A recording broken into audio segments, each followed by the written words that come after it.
all your electronic devices so they're not interrupting the presentation.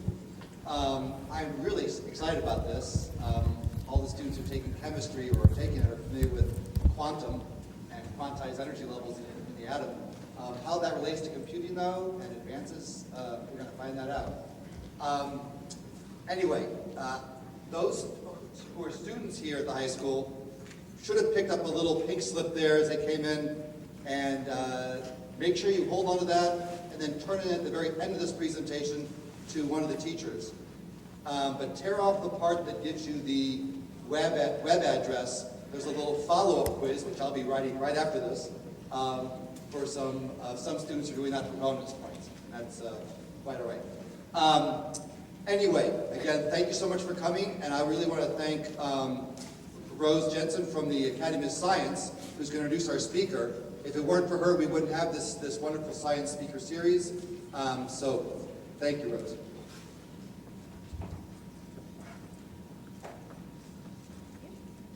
Good evening.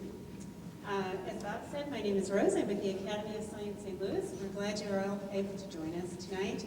For those of you who aren't familiar with us, just very briefly, we've been around for a very long time, since 1856. So we're one of the oldest science academies in the country, and it's our mission to promote the public understanding of science. And we do that through a number of very broad range, free and low-cost science seminars and trips and tours that celebrate science in venues throughout the metropolitan St. Louis region. We also offer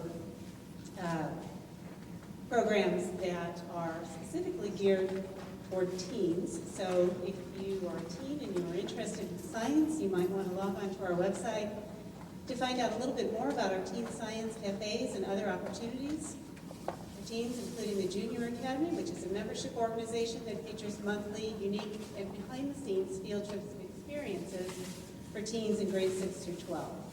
You can find us on Facebook or Twitter, or I will have some literature outside the auditorium before you leave today, so feel free to pick up any of that and take that with you. There will be some membership brochures out there on the table. Please feel free to come see me after tonight's talk. I'd be happy to talk with you about becoming a member of the Academy.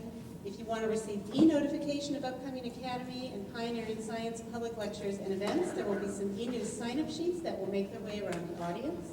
If you're a student and you need to verify attendance, you can come see me after the Q&A. And then I do want to mention just a couple upcoming events that you might have an interest in attending. St. Charles County Sheriff's Department Criminalistics Lab Director Brian Hampton talks about forensic science and what's real, what's not, what's cool, what's hot. That's from 7 to 8:30 p.m. at the St. Charles City County Library in Wentzville. The event is free and open to all. You do not need to register to attend, and I believe that event is March 6th. Sun Edison Chief Scientist Dr. Graham Fisher talks about semiconductors and from sand to silicon on Wednesday evening, March 5. Dr. Eric Chitambar. Dr. Chitambar is an assistant professor in the physics department at Southern Illinois University, Carbondale. He attended the University of Notre Dame, where he received his undergraduate degree, and the University of Michigan, where he received his PhD. In 2012, he was both a postdoctoral fellow with the Parameter Institute for Theoretical Physics in Waterloo, Ontario, Canada, and a postdoctoral fellow in the Department of Physics at the University of Toronto. Eric's primary area of research is in quantum information theory, a relatively new field in science. Quantum information involves the study of how quantum mechanical properties can be used in information processing tasks. For instance, quantum entanglement has been shown to produce some truly remarkable phenomena, such as state teleportation and an exponential speedup in computation time. Much of Dr. Chitambar's research deals with the theory of quantum entanglement and its mathematical structure. He is here with us tonight to talk about quantum computing and information processing. With all of that said, won't you please join me in welcoming Dr. Eric Chitambar.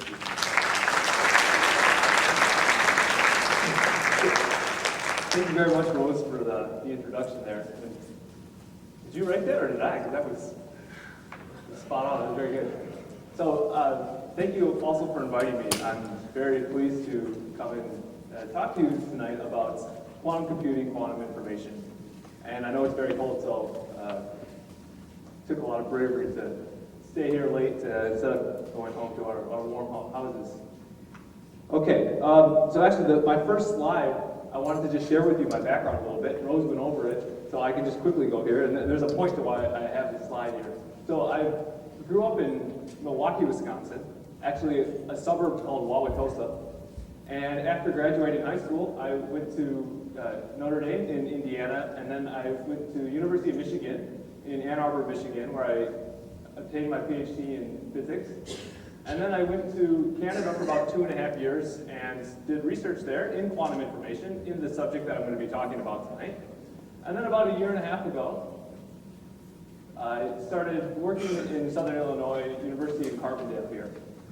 Okay, so why do I want to share this with you? Well, there's 2 reasons. First reason is, I assume we have a few juniors and seniors in high school here. And I can remember maybe about 13 or 14 years ago, I was in your guys' shoes. And I was thinking, where do I want to go to college? What do I want to study? What career path do I want to follow? And I always really enjoyed science. Since I was a little kid, I loved it.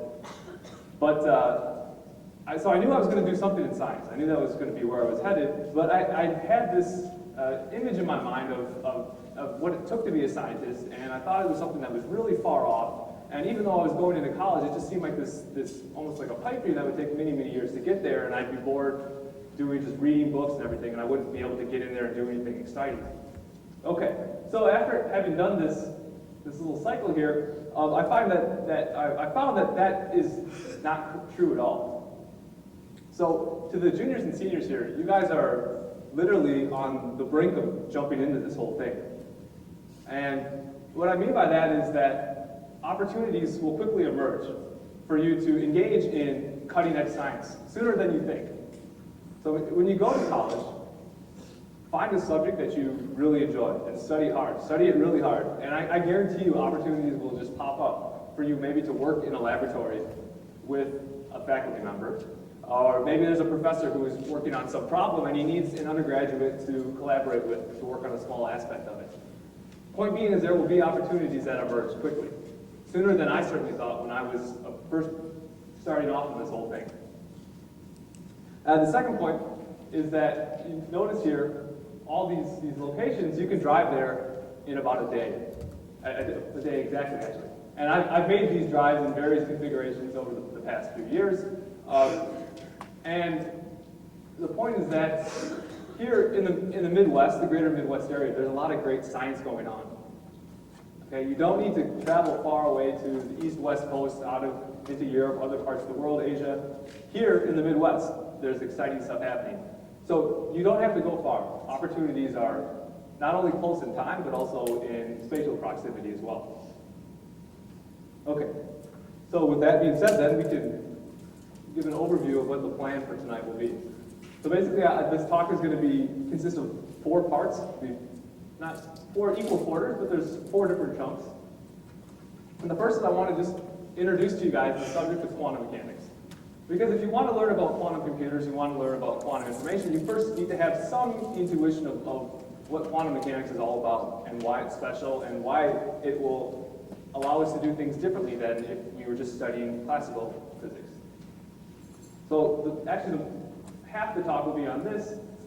And then once we have sort of the basics understood, we'll move on to quantum computers and quantum computation itself. So I'll give an overview of this. And then hopefully with time remaining, I'll talk a bit about quantum entanglement, which is most closely to, in my area of research.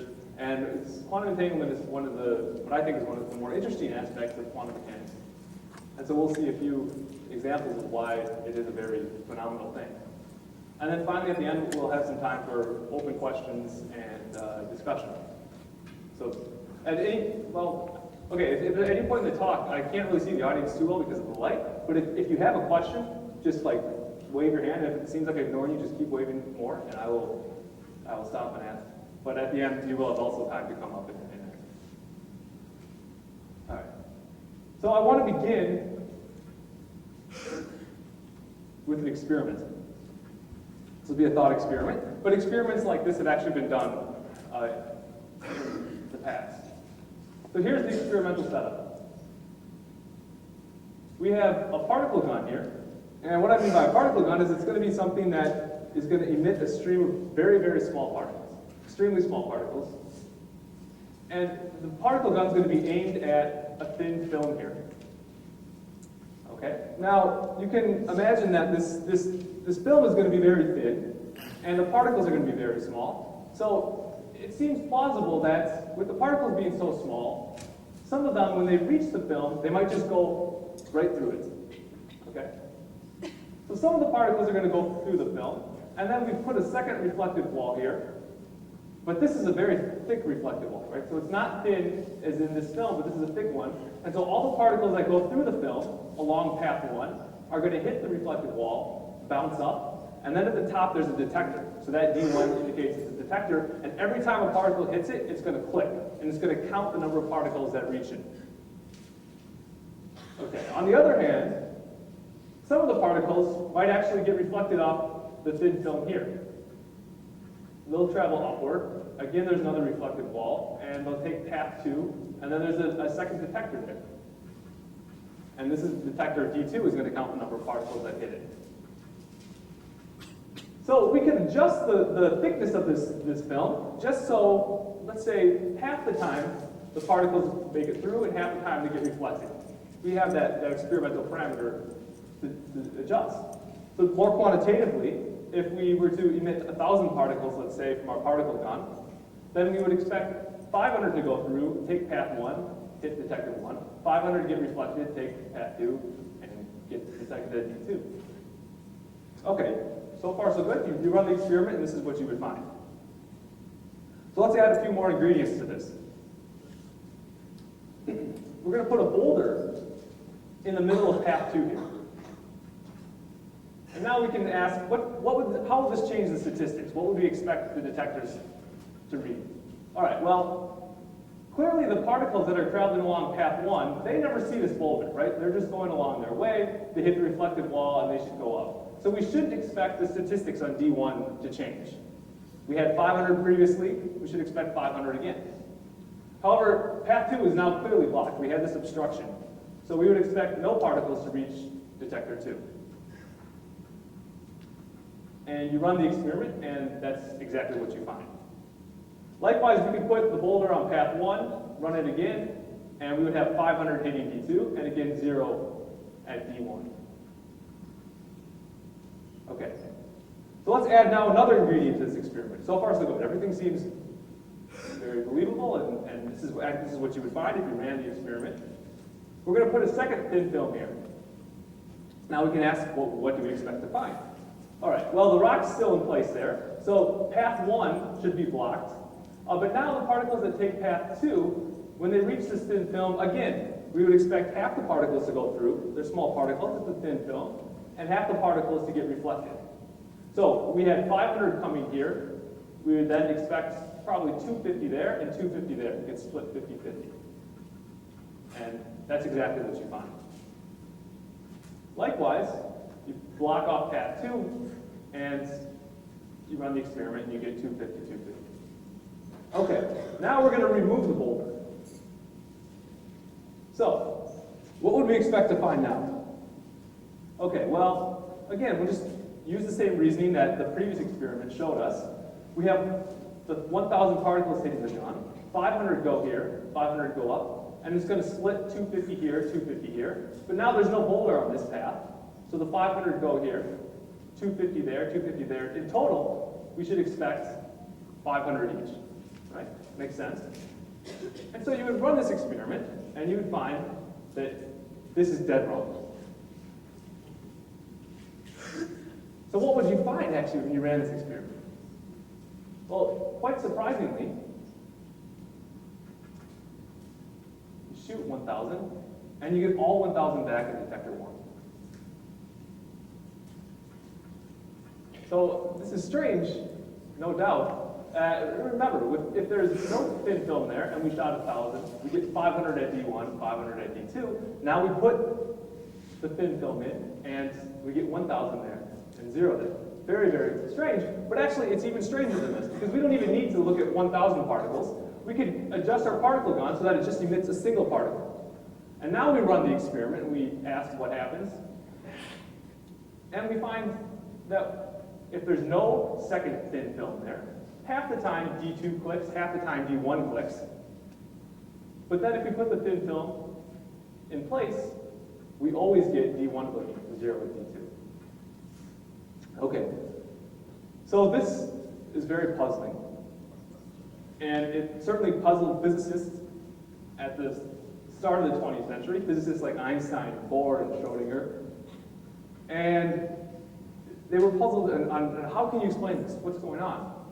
Because it seems like the particle here, when there's no thin film, it'll either go to D2 or D1, but somehow when you put the thin film in there, it always goes, whether it's taking path 1 or path 2, it's always going to travel up to detector 1. That seems very strange. How is this particle coming out going to choose to always go to detector 1 when it just sees that second film and not choose to go to either path 1 or path 2 when the film is gone? Well, so scientists thought about this, and they thought hard, and then they realized, I don't know if this is a sequence of events, but they said, well, this actually reminds me of a day at the beach. And what I mean by that is, if you look at this picture here, I don't know if you can see the resolution is strong enough, but I want to focus on this part here. And you can see that these are waves, and you have these dark regions here, and you have crusts that have come together, and they have collided, and you get these interference patterns. Okay, so this is a characteristic property of wave. It's known as wave interference.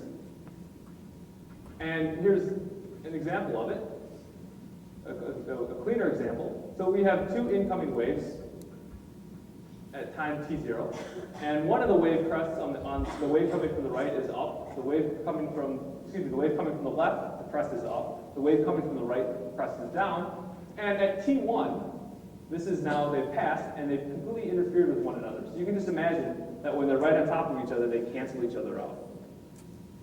Another way of saying this is that if you turned your head right at t1 and you looked at this line here, you would say, oh, there's no wave. The wave has somehow magically vanished. And then, of course, at t2 time later, the lower trough here has passed, and the first wave has gone to the right. So they've gone about on their merry ways. Here's an animation of this. So on the top string, I don't know if it's, what? Okay, so the bottom string is two of them on the same rope, and the top one is the incoming to the left and on the right. And actually, we'll run it again.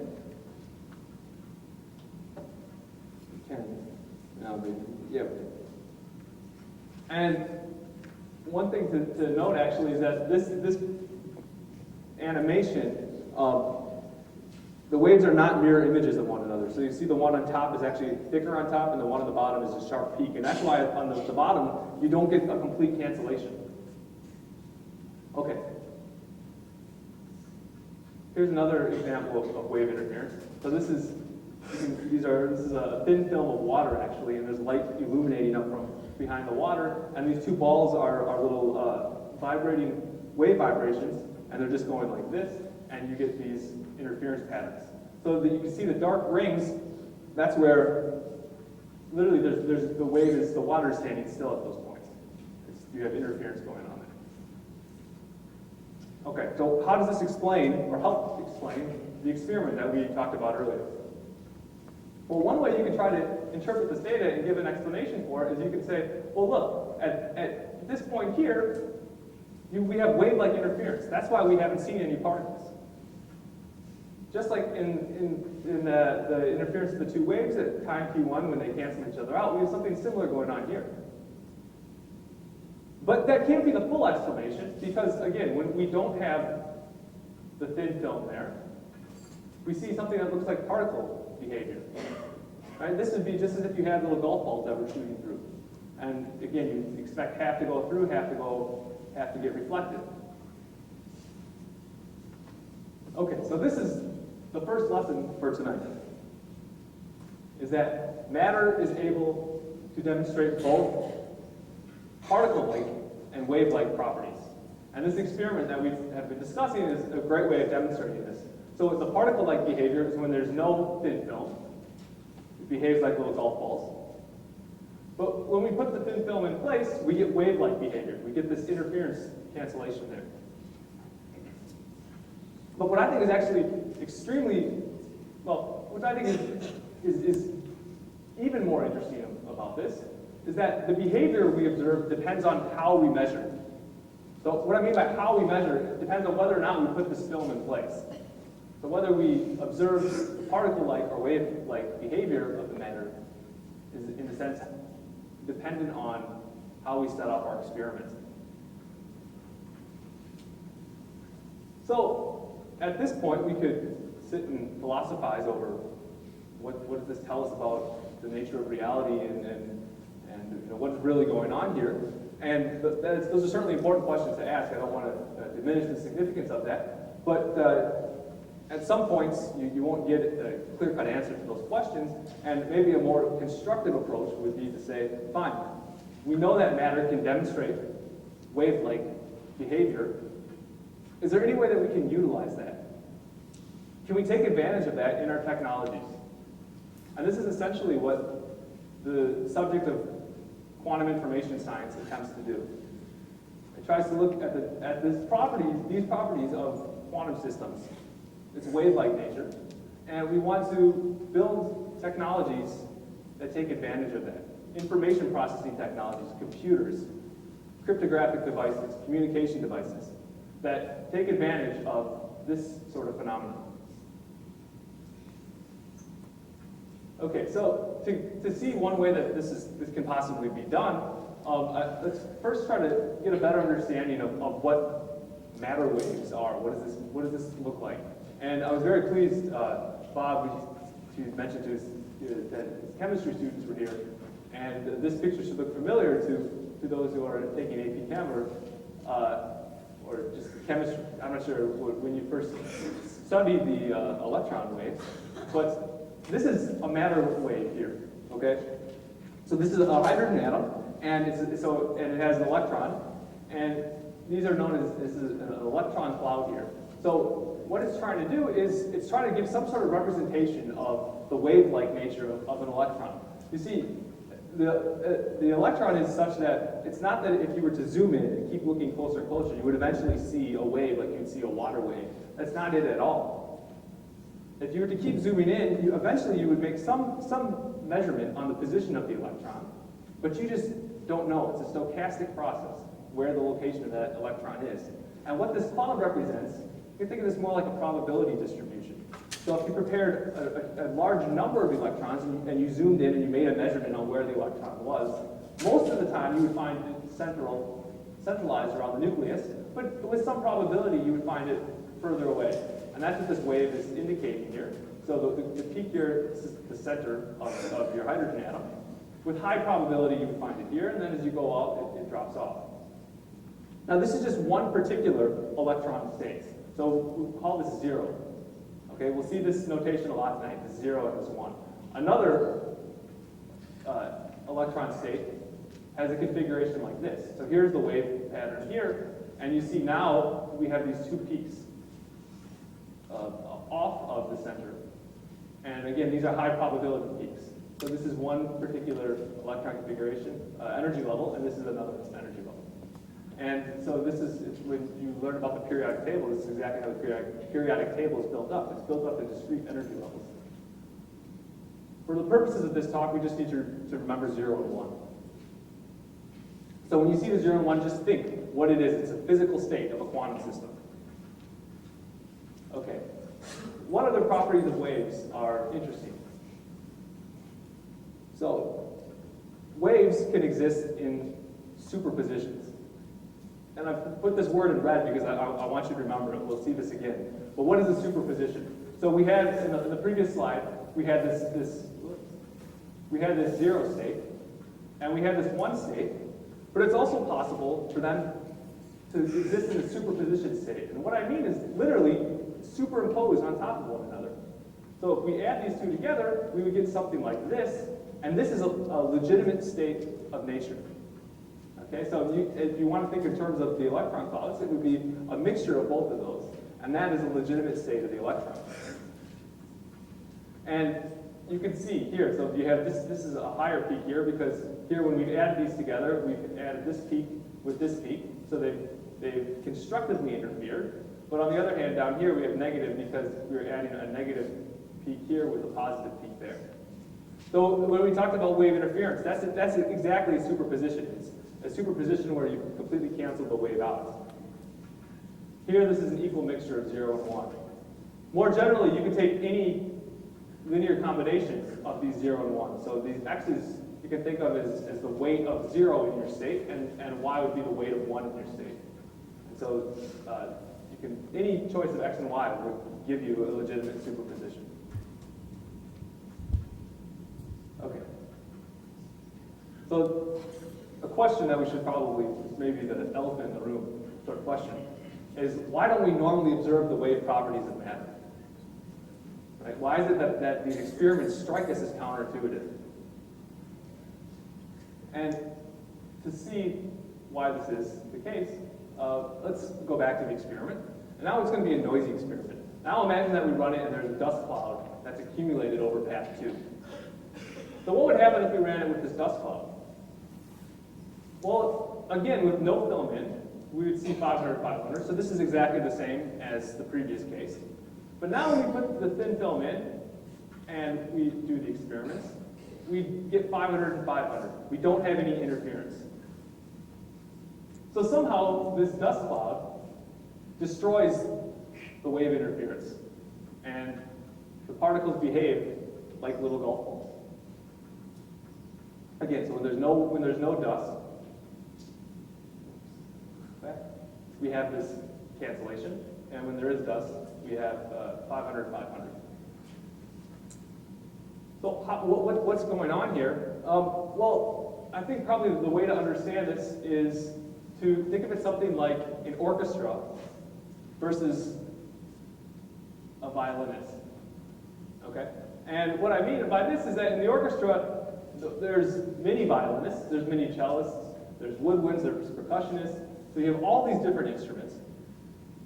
And they all come together to make the sound of the orchestra. But one thing that you lose is the vibrato and subtle intonations of an individual violin become lost. Right? They get washed out in the sound of all the other instruments. And if you wanted to hear these things, then what you would need to do is you would have to separate the violinist from the rest of the orchestra. And this is essentially what's going on when we lose the wave-like properties of matter, is when you have these dust particles, or when you have a lot of particles coming together, it washes out the subtle details of the wave-like nature of matter. Just like the vibrato and the intonation get washed out. And if, on the other hand, now, if we want to actually isolate the wave properties of matter, we have to do just like we do here. We have to get the soloist. So here we have to isolate our system from the rest of the environment. And this is actually the fundamental challenge that engineers and scientists are facing when they're trying to build quantum computers, quantum cryptographic devices, any sort of quantum technology is this here, that you have to isolate it from the rest of the environment. Because if you don't, then it's like the dust, and it interacts with the dust, and you lose the coherence, the wave superpositions go away. So this is the fundamental challenge here. So how do you do something like this? Here's one proposal. There's a few different ways you can try to do it. And this is a system known as ion trapping. And we won't go into the details so much of how this works, but these big silver things here, these are very, very powerful magnets. And the blue dots are beryllium isotopes. And what the magnets do is they confine the isotopes individually. So this well here, you can think of this as it's confining the beryllium into a physical place in space, but it's also shielding other particles away. So these magnets, literally, it's called an ion trap. It does what it's named. It's trapping these ions in place. And then what we can do is we bring in some laser, a red laser here, and we can pinpoint and shoot a laser at the individual ions, and we can get them to interact exactly how we want them to interact, and we can perform certain transformations on the ions. So this image was taken from the group in Innsbruck, the ion trap group in Innsbruck. And ion trapping is one of the leading candidates for quantum computation.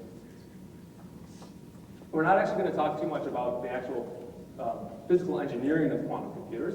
Right now, the talk for tonight is just mainly on the conceptual foundation, the principles of quantum computing. But just so you can keep in mind, or if you read about ion trapping, this is essentially what's going on in an ion trap. So another key thing is, to isolate your system, you need to go very small. Because if you go large, there are just more particles there, and you'll lose the quantumness of it. So this diagram here is to indicate the size of the quantum realm. So here we have humans and cats. This is about the order of a meter. And we have the computer chip. This is somewhere between a millimeter and a centimeter in there. When we go down, we have the human hair, the dust speck, virus, buckyball. And the atom, this is about 10 to the minus 10. And here's where we start getting into the quantum realm. In particular, this is something known as the Bohr Radius. So we looked at on that few slides back, we had the electron cloud. And then if you remember the zero state, there was that electron cloud that was centered densely around the middle. So the Bohr radius is the distance between the nucleus and the average distance of the electron. So it would literally be the width of that electron cloud. And when you're at the Bohr radius, this is where the wave-like properties of matter dominate. So if you really want to see the quantumness, you go down to about this level here. However, recent experiments have been able to push this up a little bit, not the Bohr radius, but they've been able to push sort of the quantum level up, and even buckyballs. I know there's been a recent experiment where they've been able to put buckyballs in superpositions. So technology is improving, and we're able to isolate our systems more than we could maybe 25 years ago. Okay, and the thing that I want to emphasize on this slide is you see the computer chip up here. So this is the computer chip, or any modern computing device. The fundamental architecture is at about a millimeter, centimeter. All right, and now what quantum computers propose is to switch the architecture on matter that is at this scale, around the Bohr radius. You see it's a huge jump in size. Okay, so let's talk now a bit about quantum computing. Now that we have this basic understanding, and sometimes the switch is open, sometimes it's closed. And we can symbolize the on and off state by 0 and 1. Okay, so if it's a 0, we'll say that's the off state, and a 1 is the on state. Again, 0 we think of as no current going through, 1 as current is flowing through. And the 0 and 1 are sometimes known as bits. Okay, so it's just a bit is just a 0 or a 1. And so what we've done now is we've represented our transistor states as bits.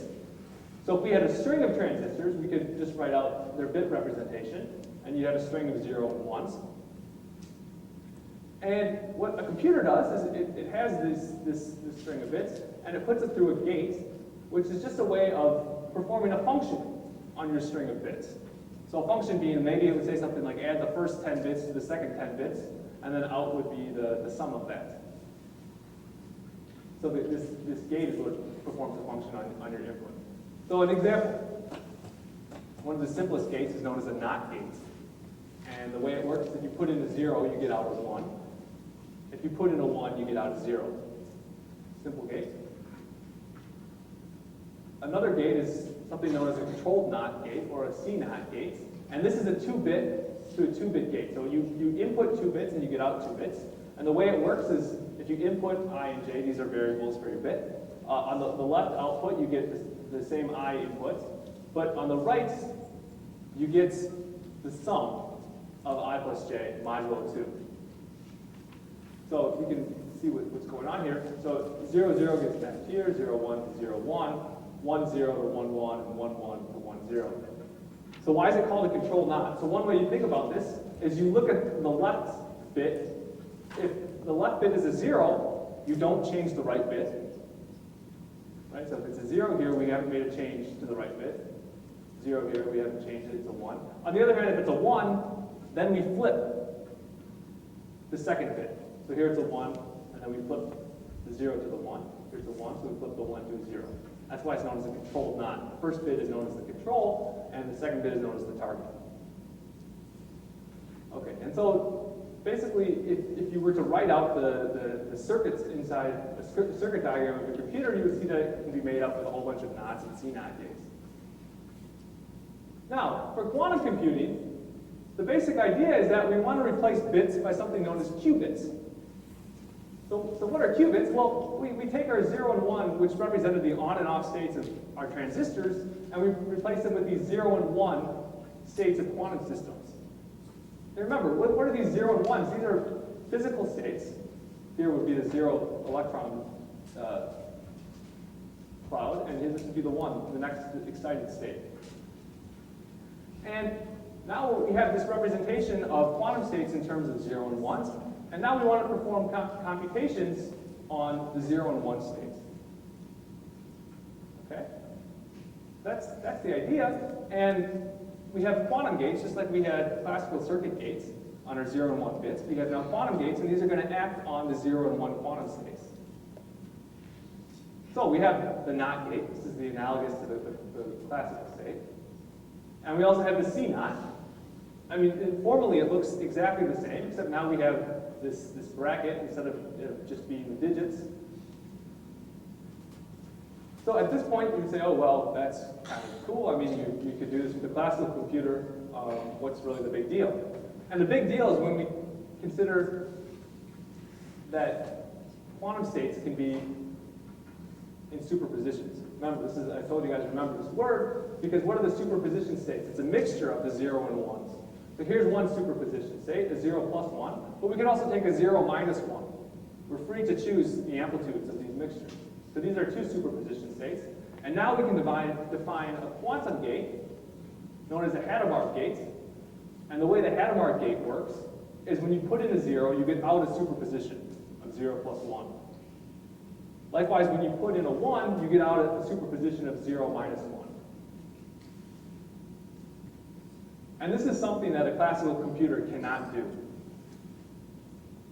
The reason being is classical computers cannot exist in superposition states. So this is something that is completely unique to quantum computers. And so now the question becomes, given that quantum computers can do this, I mean, do these superpositions give us any power? Is there anything we can do now that we have these superposition states that we couldn't previously do?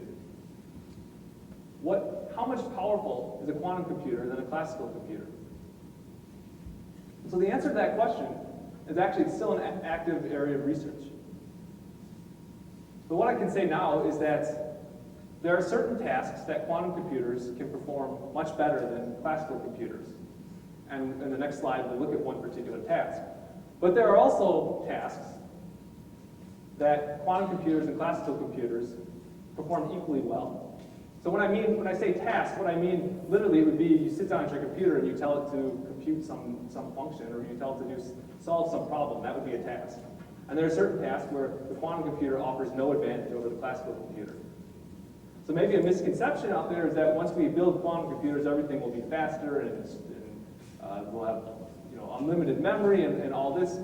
Well, that needs to be proven. I mean, there are certain things that, yes, will be faster, but it won't be universal on everything. Again, this is an active area of research right now. But I don't want to sound too cynical on this, so I want to actually give an example of something where the quantum computer really shines. And this is known as Shor's algorithm. This is probably the quintessential demonstration of what a quantum computer can do that a classical computer cannot. So in 1994, mathematician Peter Shor discovered a remarkable way how quantum computers can outperform classical computers. And this actually ignited much of the field today, was this finding. And so the task or the problem that he considered was the following. Given an integer n, determine its prime factors. Prime factors, what do I mean? Well, I remember in grade school, at least, to do this, we'd have to do factor trees. They'd give us 24, and you'd have to factor it and write it out. So this is now the same problem, except n can be any number. It can be a very large number. And the thing about this problem is it's a hard problem. It's a very hard problem. And to get a sense of how hard it is, I ask you now, is, for instance, 7,883 prime, or what about 7,885? Are those prime? Any guesses? So it turns out that this is prime. The first one's prime. The second one is not prime. But now I could even ask one step further. If it's not prime, what are the prime factors? So this is a much harder question than this question, because prime that's just a yes or no answer. What are its prime factors? Now you actually have to develop the factor tree. So what Shor showed is that with a quantum computer, you can perform this task. You can solve this problem exponentially faster than you can with a classical computer. So what do I mean by exponentially faster? Well, let's give an example here. So let's make a comparison between classical computers and quantum computers. So a classical computer can factor a 193-digit number in 30 CPU years. So 30 CPUs, what is that? That is just if you just turn on your computer and you let it run for 30 years trying to factor this number. So a CPU is just how long is just letting the computer run for 1 year, and it's a 2.2 gigahertz processor. You just let it run for a year. On the other hand, a quantum computer can factor a 193-digit number in a tenth of a second. Even more, if you ask a classical computer to factor a 500-digit number, it would take 10 to the 12 CPU years. This is longer than the current age of the universe. If you asked a quantum computer to do it, it would take about 2 seconds. So currently, what is the best factorization record? Well, classically, this was in 2011, I believe. A 232-digit number was successfully factored, and it was effectively 2,000 CPU years. And effectively, what I mean is when they actually factored this number, they had a network of computers going something known as parallelization. So they were working in parallel, and it took them 2 years to factor it, but they did it. On the other hand, with a quantum computer, the current world record is a 3-digit number, and it factored 143 successfully. So, which we could all just sit down and do it, but this is still the record for the quantum computer. Okay. Well, this begs the question. I mean, why do we care about factoring numbers? What is the big deal here? That's kind of an interesting math problem. But we should care about factoring numbers. Everyone in this room care about factoring numbers. And the reason is that we rely heavily on the difficulty in factoring numbers every day when we go online and we make a purchase over the internet. Why is that? Because it's something known as prime number cryptography. So here's the task, and this is literally what happens. You are at your computer, and you want to access the bank, or maybe Amazon or some online vendor, and you need to send them some information. We call that information M. So this could be your credit card number. It could be your bank account number if you're accessing the bank. And the way you want to do it is you want to use the internet. You want to do this online. So what's one way of doing this that is secure? I mean, clearly you don't want to broadcast this information, because then everyone would have access to it, and someone could then steal your money. Okay, well, the way that you could do this, and the way that this is done, is the bank chooses 2 prime numbers, P1 and P2. And using these numbers, it computes 3 new numbers. And the way it computes is there's 2 functions, A and B, and A is going to output some number S, B is going to output some number K. So these are functions, meaning that it depends on P1 and P2, the choice of prime numbers. And then the third number is just the product of them. So you just multiply the 2 together and you get N. So the way you can think of this is N and S represent a box. And it's an open box, but it's a lockable box. And then what happens is, and then K, this is going to be the key. So this is like the key to the box. So we have 3 numbers. These 2 are the box, and K is the key to the box. Then what happens is the bank sends the numbers N and S over the internet. And this is where you receive it down here. So anyone has access to N and S. If they want it, they could hack and they could read what these numbers are that the bank's sending. Now you get it at your computer, and what you do is you compute a new number. So this is a new function, C, And this is going to depend on ns, and it's also going to depend on the message you want to send. And when you run the function, you output some n prime. And you send, so n prime is now like, this box has now been locked. So you've basically dumped n in the box and you've shut it. And it's one of these automatic locking boxes. So you just shut it and now it's locked. And then you send n prime back to the bank. And so what the bank can do now is it has a new function, which should actually be a new function, d, and it knows k, it knows n, and you've given it n prime, and it can compute m. It can recover this information m. So there is a bit of a typo. This function c is not the same that you lock it with. It's a new function. But the point is that they can recover m, given k, given n, and given your message m prime. But the potential danger here is that if you have someone who is eavesdropping, and let's say they learned n, right? This was public information. And now let's say they can factor n. If they can factor n, then they can determine p1 and p2, and they can likewise get n. Because remember, this only depends on n, k, and n prime. So if they know p1, p2, they can obtain the key, and they can determine their message. So this is why the ability to factor numbers can be very powerful, because you can undermine cryptographic systems like this. So this is sort of a good news, bad news situation. The bad news is that quantum computers will break prime number cryptography. Because when we're able to build these things, we can just run Shor's algorithm, and we can factor the numbers, and that will undermine that cryptographic system. Okay, the semi-good news is that current quantum computing technology is not strong enough.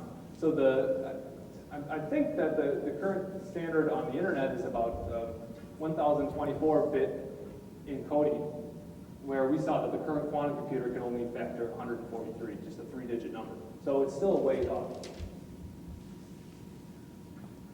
But perhaps the even better news is that quantum mechanics itself offers a better security system than prime number cryptography. And it offers something known as prime number cryptography. It offers something known as quantum cryptography. And we're not going to get into quantum cryptography because this could be a talk in its own right, but it's a way to encode information that's fundamentally different than prime number cryptography. So in a way, I wanted to just bring this point up because it's very interesting in that quantum computing can undermine current security systems, but quantum mechanics also offers a brand new system that is much stronger than prime number cryptography. It's known as quantum cryptography. Okay. So that's just a basic overview of quantum computing and why it's interesting and why it's important. I want to switch gears a little bit. I want to talk about something known as quantum entanglement. And actually, quantum entanglement is used in Shor's algorithm. So it's not something that's completely different. But in all quantum computers, there's some use of quantum entanglement. So what is quantum entanglement? Well, I want to return to this quantum computing circuit diagram here. And so remember, so this is a 2-qubit circuit. So we're going to input 0 and 0 here. So initially, we've just grouped them together. So this is the 0, 0 state. And remember what this Hadamard gate does, is the Hadamard takes a 0 and it sends it to a superposition of 0 and 1. So what we'll do in this circuit is we're going to act on just the first qubit with the Hadamard gate. So we're going to send 0 to a superposition. And what will happen? So as soon as it goes through the Hadamard gate, we'll have this state. This is the state of the 2 qubits. And you see that the second qubit is 0, right? Because we didn't do anything to the second qubit at this point. So it's still 0. But now the first qubit has gone into this superposition. Okay? And now what we do is we're going to act on it with the C0 gate. And just to refresh your memory, how the C0 gate works is if the first qubit is a 0, it leaves the second one unchanged. If the first qubit is a 1, it flips the second one. So we can see what will happen here. So when this state goes through C0, it's going to read this one, and it's going to leave it alone because the 0 won't change. On the other hand, It's going to read the 1, and it's going to flip the second qubit. And this is the output state after going through C0. Okay, so I put this in red box because this is an extremely important state. What we've done is we've gone from 0, 0, and we've gone to this state here. And you can think of this as a wave superposition of 2 qubit 0, 0 and 2 qubit 1, 1. Right, this is a superposition, and this is known as an entangled state. Okay? And it's entangled because we can't write it as a product of individual states on the 2 qubits. So here we could, right? Here we started off with a product state, it's just a 0, 0. And now we've evolved it into some state of this form, which doesn't have this product structure. And this is when people talk about quantum entanglement, this is what they mean in a mathematical sense, is that you don't have the ability to factor your state into 2 separate subsystem states. This is a non-classical phenomenon. Because again, it's based on wave superposition, and in classical systems we don't have wave superposition, so this is completely foreign to classical physics. And entanglement itself can be thought of as a physical resource, like entropy and charge. So this is sort of a more modern interpretation of quantum entanglement, is more, we think of it as a resource. And we think of it as a resource because it plays a fundamental role in quantum computers, quantum cryptography, and quantum communication. So they all utilize entanglement to do their magic.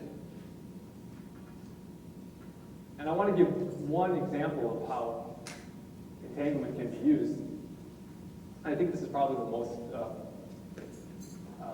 interesting example. And this is something known as quantum teleportation. And this is a real thing. So the task is going to be, first we have Alice and Bob, so these are our 2 parties, and they share this entangled state. So it's the wave superposition of 0, 0 and 1, 1. And what they're going to do is they're going to take their systems and they're going to separate from one another. So Alice could go to New York, Bob could go to California, Alice could go to Mars, Bob could go to the moon. It doesn't matter. They're going to separate from one another. And then sometime later, Alice is going to say, well, actually, I want to send a message to Bob. But I want to send him a quantum message. And by that, I mean I want to send him some arbitrary superposition states. I want Bob to have this state. That's what Alice says. But Bob is over on the moon, and Alice is on Mars. So it seems that difficult for Alice to send Bob this message. But actually it's not. Because they can use this entanglement to communicate the superposition state. And the way it works is as follows, is Alice prepares the state that she wants to send Bob, and she runs it through a gate, a quantum computing gate, and she makes a measurement. Okay? And what I mean by measurement is literally just some sort of device she has, and she measures it, and she gets some reading out. And there's 4 possibilities that she can measure. 1, 2, 3, 4.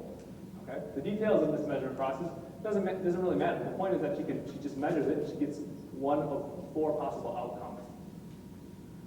And then what she does is she calls Bob on the phone, or she emails him or something, and she tells Bob what her measurement outcome was.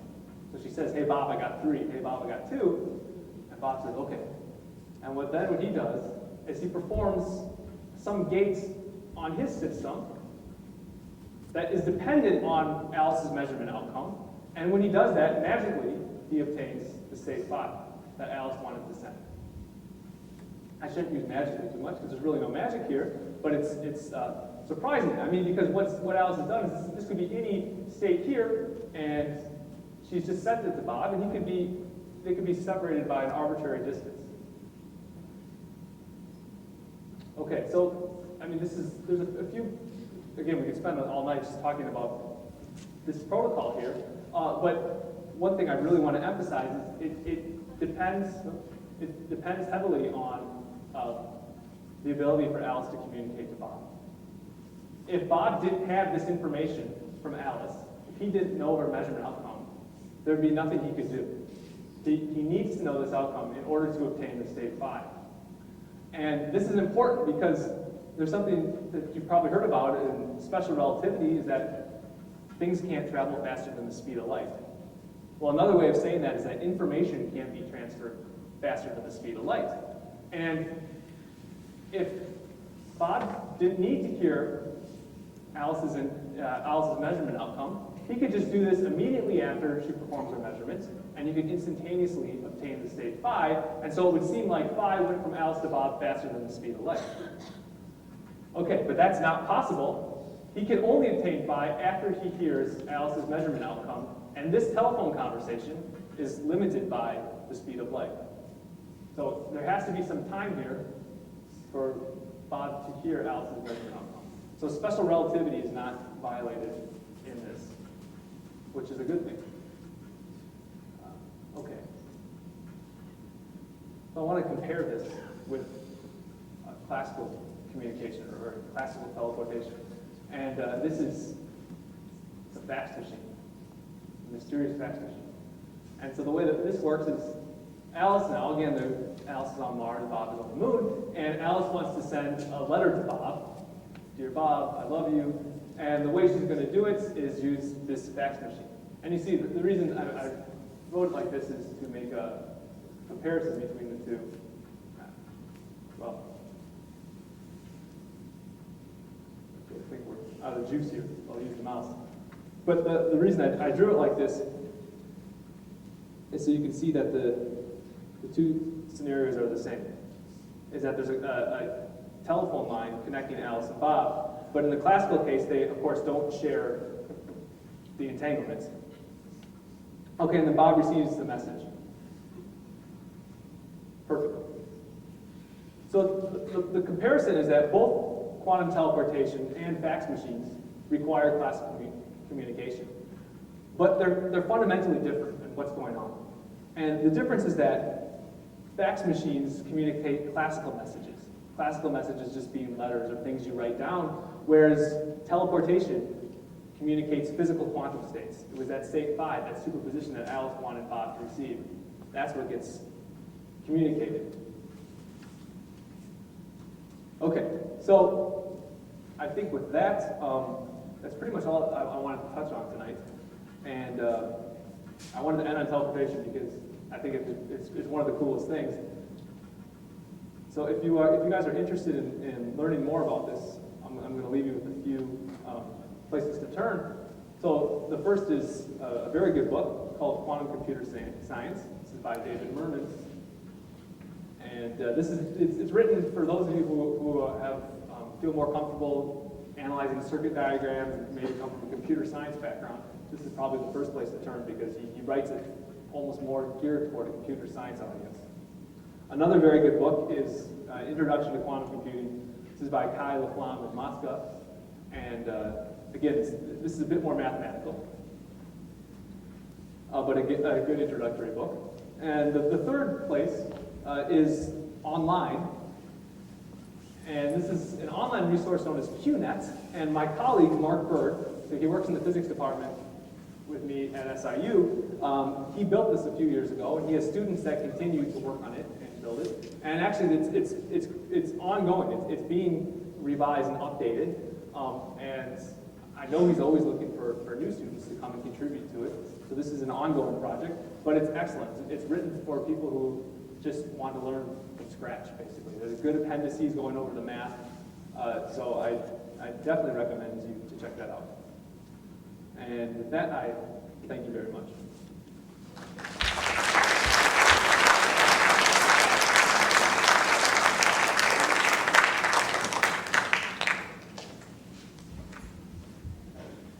Of course, we're not going to open up for questions.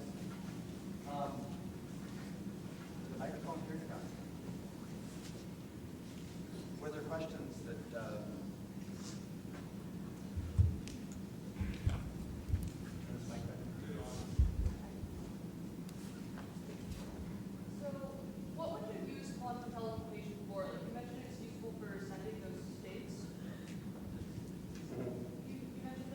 sending those states, but how is that more useful than sending fax machines or using like standard information transfer because you're still limited by Instead of using what? What was the second part? like the standard communication? Like a fax machine? Yeah. For instance? Okay. So the difference is the following.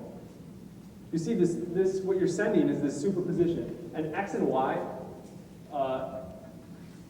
can be an arbitrary superposition of 0 and 1 states.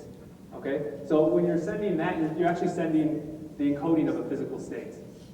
But now when you're sending a fax machine, it's just a list of numbers, of symbols, of 0 and 1s.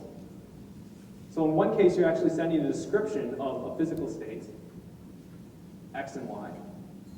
And on the other, you're sending just a message of 0 and 1 bits.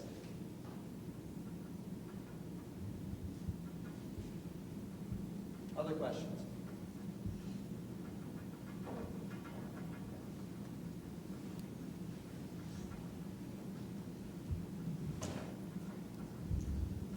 What's the equivalent to a transistor in a quantum computer?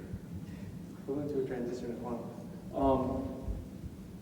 I'm going to cop out and say a quantum transistor.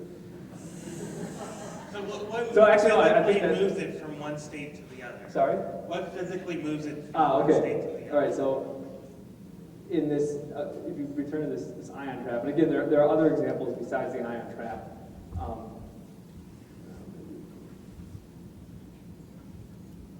Right, but there's a laser that comes in, and the laser maybe, let's say it's a polarization in one direction, or the magnetization is one direction, the laser will actually flip it. So that's going from like a 0 to a 1.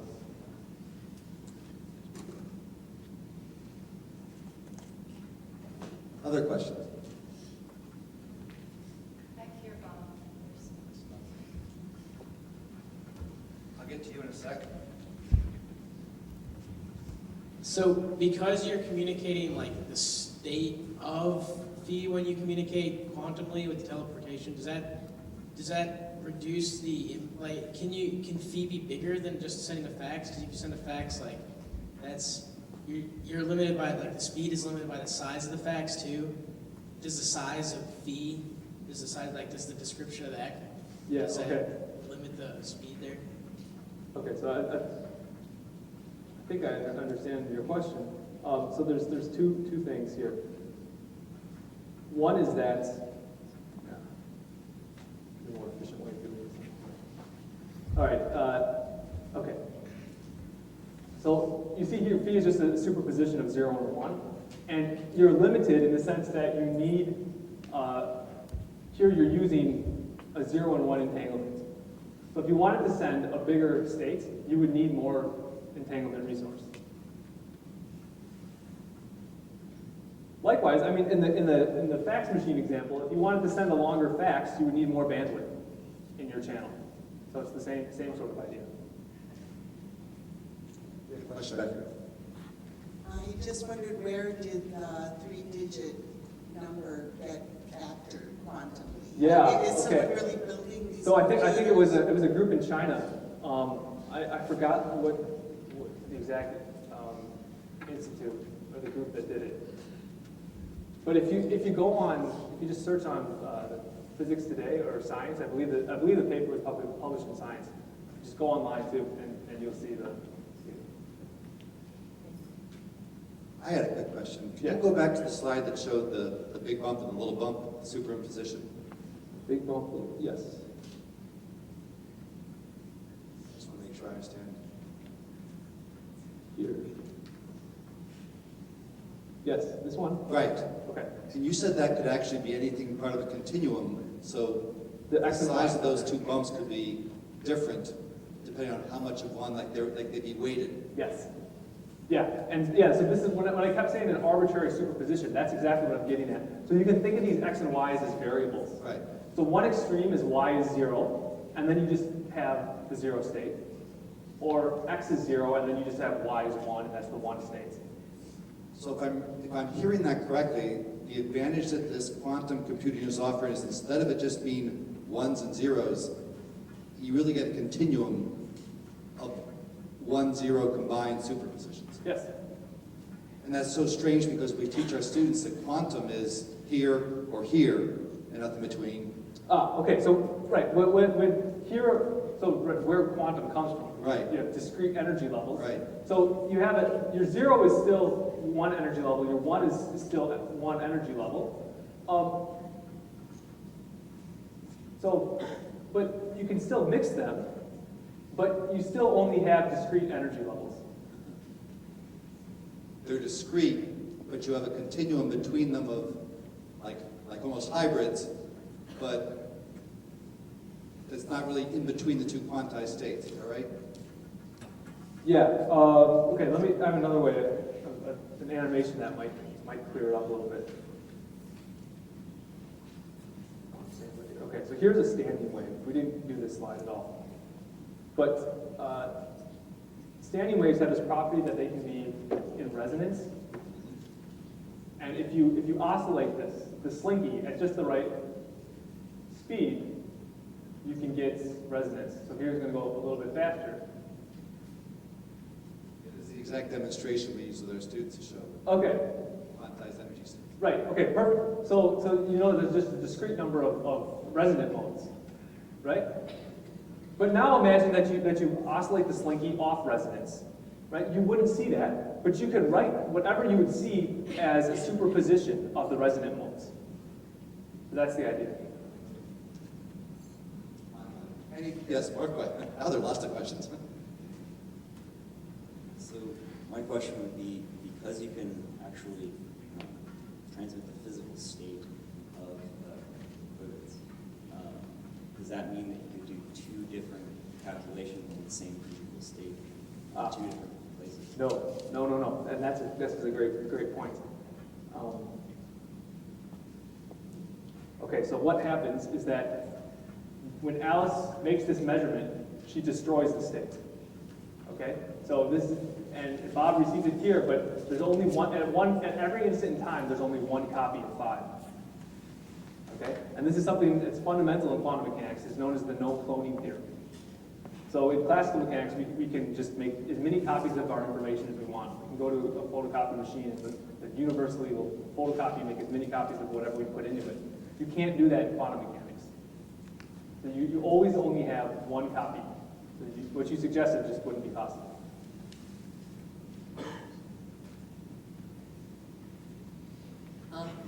So when you look at different sublevels on an atom, like so above just the hydrogen atom that you showed, Yes. so when you have like D sublevels and F sublevels, how do you describe those as particles rather than waves? How do you describe the electrons as, is it possible to, I guess what I'm asking, is it possible to describe them as particles rather than waves? Because normally you talk about, we can describe like the shape of where the highest probability of where the electron is at like 90% of the time or whatever. Yeah. And so you can say this is what the shape is.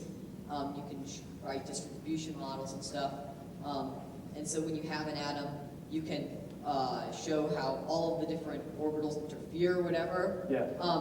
But how those are all based upon describing the electrons as waves. Is it possible to, I don't understand how the particles are interfering, if you describe, because electrons are particles as well. I don't understand. So when you see the interference of the electrons, that would be that's when you're actually observing the wave-like property of the electron. Okay, and you could do other things to the electrons where you would see the particle-like property of it. So remember, this was one of the weird things I said, is that whether you observe matter as wave or particle, in some respects it depends on your experiment, what you're actually trying to observe. So in some cases, yeah, you would see an electron behaving like a particle. In other cases, where you see the interference of the orbitals, like as you were describing, that would be a wave-like characteristic of it. So I think, again, the image that I like to come back to this resonance thing, and I think it's a good learning tool as well. So you think of the S and the D orbitals as just being different resonant modes. Right? It's the same electron, but you just excited it in different ways. It's a different wave state for the same electron. I think we have time for one more question. Great.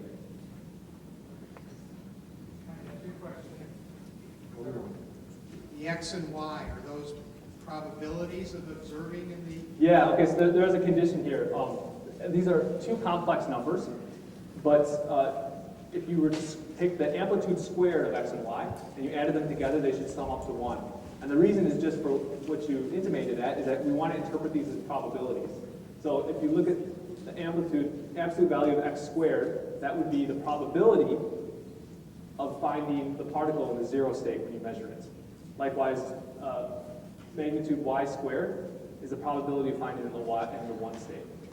And so we demand that they add up to 1 because we know that probabilities add up to 1. So there is that additional constraint. And in the teleportation, Yes. are you sending a description of the state? No, you actually prepared the state in the lab. So it's not like you've written x and y down on a sheet of paper and that's what you're sending. No, you actually prepared this state, the state 5. You put it into your measurement here, and then you measure the system that you prepared. And where do you send it? Then you're actually sending the physical state. So what comes out of here A is a description qubit of the state. physical state? Or No, an actual physical state comes out. And how does one transmit a physical state to the No, all right. So they started off with this entangled state. So think of it as just being they each have their own electrons. Okay, this is just sort of kind of a rough description, but they each have electrons. The electrons at one point in time have come together and they've been entangled. So there was that circuit that I drew that sort of showed how you could entangle them. So Alice and Bob each have their own electrons, their own quantum systems. They keep it isolated. Remember, we need to keep these things isolated. Alice goes off to the moon. Bob goes off to Mars. Okay, and they still have their electrons. Now, Alice, who's on the moon, prepares another state that she wants to send to Bob. Okay, she prepares the state 5. She makes a measurement on both the state she prepares and that original electron that she had. When she does that, she communicates to Bob her measurement result, and then Bob's electron, the state of that electron, is now in the state that Alice prepared that she wanted to send it. Does that make sense? I mean, we could. Was it sending a message to how to arrange the laser with the beryllium magnets? Is that the way it's... Okay, so this operation here, this U here, Bob would have to do some sort of manipulation to his electron. So whatever it might be, yeah. If it's trapped in an ion, he would have to perform some sort of operation on it. But when he does that, what comes out is the exact state that Alice prepared.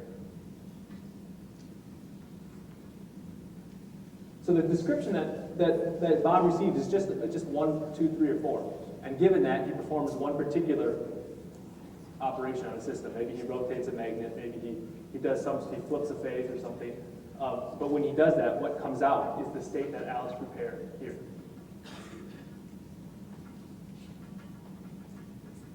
Perhaps additional questions can be brought up to you up here. Yeah, Because definitely. this is certainly opening lots of new ideas. And wow. Okay, so thank you all very much. Let's have applause for our speaker.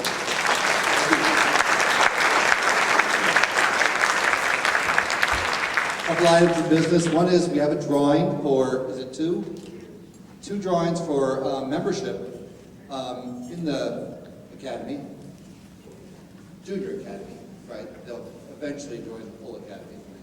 Yes. So here's the first ticket we've got, 031725. Anyone's matched that? 725. All right, wonderful. Come on down here. We'll get your name. And the second membership, pick some up in there some, 031710. Right here, perfect. Okay, All right. so copy, get their names down. Okay. Check those, make sure. Okay, make sure you turn in the pink cards, the top half, to